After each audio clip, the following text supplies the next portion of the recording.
All right, everybody, I'm back again. We're going to cover raker gauge usage. And this is my 262 XP. It's a little hot rod. I really like it. It's a powerful, light little saw. But I cut a lot of oak with it. I've got a 20-inch bar, 3/8 chain. This is the chain I'm actually converting from round file to square file. So this is on stage 1 of my square filing. And with the 62cc saw, I could probably go with the 30,000 side of this. But it's a fairly new build. I don't want to get too aggressive with it, and I cut a lot of oak. So I'm going to use the 25 thousandths depth on my raker gauge. The actual gauge itself is pretty easy to use. Place it over your tooth, and you can kind of use it as a checker.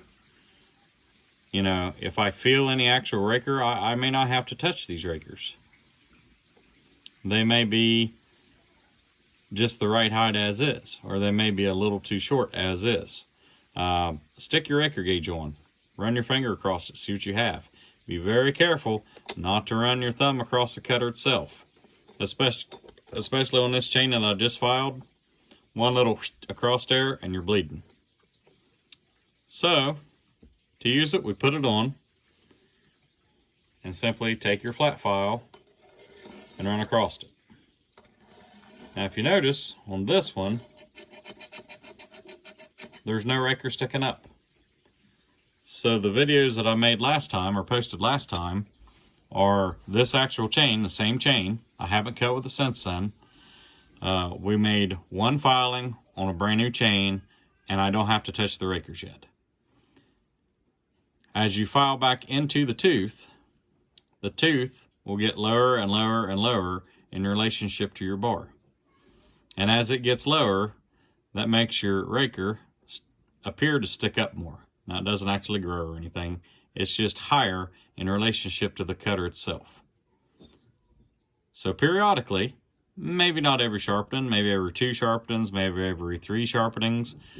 Depends on, you know, whether you've rocked the chain or hit something with the chain.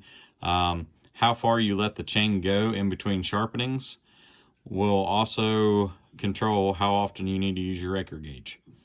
Generally, if I set my rakers before I go out in the field, then any sharpening I do in the field won't really require a raker adjustment.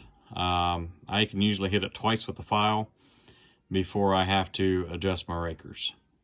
But keep your rakers the right height, keep them all the same height, and it'll make your day go a lot better. Thank you all very much. Good evening. Bye.